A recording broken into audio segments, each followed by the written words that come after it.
Alguns viriam eles próprios a dirigir a luta pela independência em colónias portuguesas. Enquanto se forma em agronomia, Amílcar Cabral contacta a oposição portuguesa e desenvolve uma consciência nacionalista.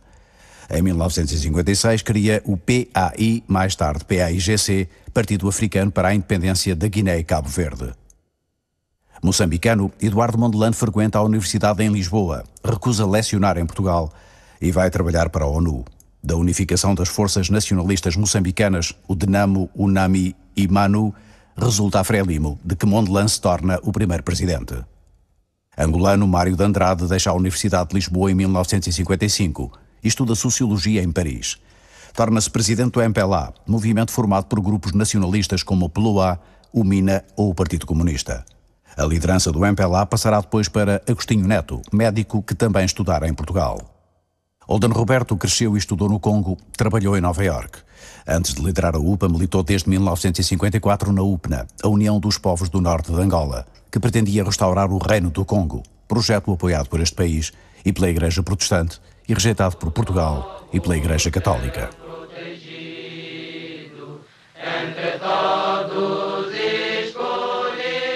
A politização foi favorecida de forma indireta pelas igrejas cristãs, influenciando muitos independentistas, incluindo alguns dos dirigentes. Mas o principal papel coube às missões protestantes, oriundas de países democráticos. Tanto a católica como as protestantes tinham muitas informações, não é? A Igreja Católica estava muito ligada ao poder colonial e, através de certos padres angolanos, nós tínhamos muitas informações.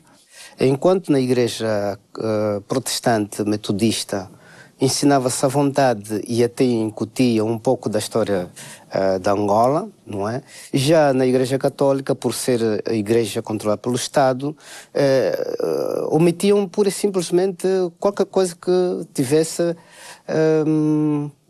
conexão com a história da Angola. Os pastores desempenharam um grande papel, porque também, como sabe, estavam ligados a missões americanas, britânicas, né? Essencialmente, e, portanto, também tínhamos muita informação que vinha do exterior. O governo português não via com bons olhos a implantação das missões protestantes, porque os protestantes vinham de países anglo-saxónicos e eram liberais, havia democracia nesses países e isso tudo poderia servir de maus exemplos. E dava-nos algumas noções. Por isso também incutiam os professores essa ideia nacionalista. Não tanto tão aberto assim, mas nós entendíamos entre linhas. Falava-se muito no sofrimento, davam-se exemplos bíblicos, né? E as pessoas compreendiam que realmente aquilo era uma mensagem destinada aos nacionalistas, né? A Igreja Católica não pegava na Bíblia, era proibido ler a Bíblia. Era com base em brochuras da doutrina cristã. A Igreja Presbiteriana, a Igreja Metodista, já tinha outro. Os missionários que eram suíços e americanos trabalharam no sentido de despertar. O cardeal de Lourenço Marques, nessa altura, afirmava que numa pastoral, né, que olha, nós não viemos cá para fazer de pretos doutores. Nós viemos cá para fazer de pretos bons cristãos. De maneira que a terceira, quarta classe chega para o preto, não precisa mais do que isso. É um cardeal que estava a dizer isso. Quando houve a escaramuça de Angola em 1961, o cardeal disse que os pretos que exigem a independência, isso é pecado. Exigir a independência é pecado. O papel da Igreja Católica nas colónias era regulado pela Concordata, pelo Acordo Missionário e pelo Estatuto Missionário, documentos assinados entre Portugal e o Vaticano no início dos anos 40. Por eles se cometia à Igreja a missão de difundir a fé católica e de garantir o ensino indígena dentro de uma orientação nacionalista portuguesa. Embora setores e figuras até da própria hierarquia tenham rejeitado ou mesmo combatido a posição oficial face à guerra, prevaleceu uma sintonia entre a política ultramarina do regime e a orientação institucional da Igreja Católica. Uma sintonia de ponto de vista, até porque eles sabiam que o arcebispo, a sintonia do arcebispo era portuguesa. Portanto, não andava com histórias nem com propagandas anti-portuguesas. Era portuguesa porque Moçambique era uma província, era um canto de Portugal. No seio da Igreja surgiam, entretanto, e já nos anos 50, vozes dissonantes do catecismo oficial. Umas apenas críticas, outras de oposição. E por parte de figuras tão diferentes entre si como o Bispo da Beira, Dom Sebastião Soares de Rezende, cujo sentido de justiça para com os africanos o tornava suspeito perante as autoridades. Ou o Vigário-Geral da Arquidiocese de Luanda, Manuel das Neves, independentista angolano. Fez tudo por esta nação. Porque ele dizia, a independência não é para nós, não é para mim. Não é para mim. Nós já estamos independentes. A independência é para essa plebe. É por eles que a gente luta, é por essa plebe. O movimento que se reclama da figura do Cónego, a UPA, surge na sequência do Congresso dos Povos Africanos, realizado em Acre, em 1958. É por influência direta dos líderes presentes, entre os quais Nkrumah, que a UPNA, formação de base tribal e regional, se transforma em UPA, movimento que a partir daí se afirma como lutando pela independência de todo o território angolano. Quando eu cheguei, expliquei a situação. Eles então, nessas condições, a luta aqui, nós queremos saber o que se passa em Angola. Não vamos agora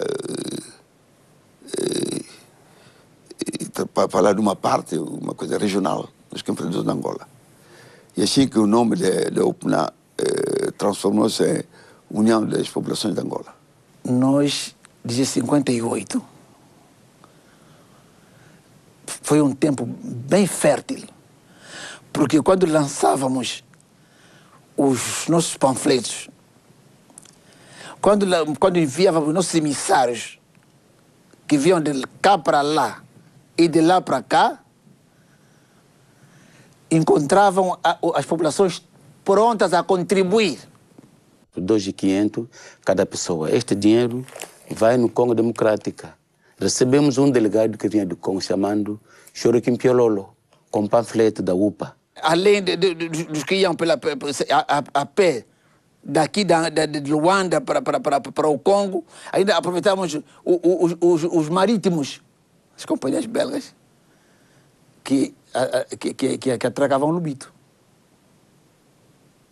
De maneira que era a nossa via direita para alimentarmos o sul da Angola, em panfletos, em línguas umbundos e português, etc. A Igreja Católica estava disseminada, tinha através das catequeses dos bairros, né? As tais missas, a missa das 6, e durante as missas, né, é que nós trocávamos algumas informações e alguns panfletos. O panfleto era em Kikongo e português. Agora, nós aqui em Luanda é que transformávamos em Kimbundo.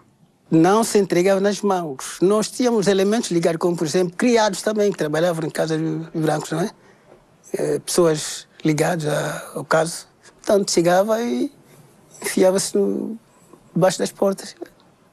Começamos a escrever nas paredes Viva UPA, metíamos 2 letras E, virada atrás, europeu expulsado. Então, as milícias, que era mobilizado pelos portugueses, não compreendia aquelas 2 letras grandes que escrevemos nas paredes. A agitação em Angola tinha como fonte inspiradora a agitação revolucionária no Congo, em breve independente. Os tumultos já tinham começado e em janeiro deste ano de 1959 obrigam muitos angolanos a regressar a Angola, onde engrossam as fileiras nacionalistas.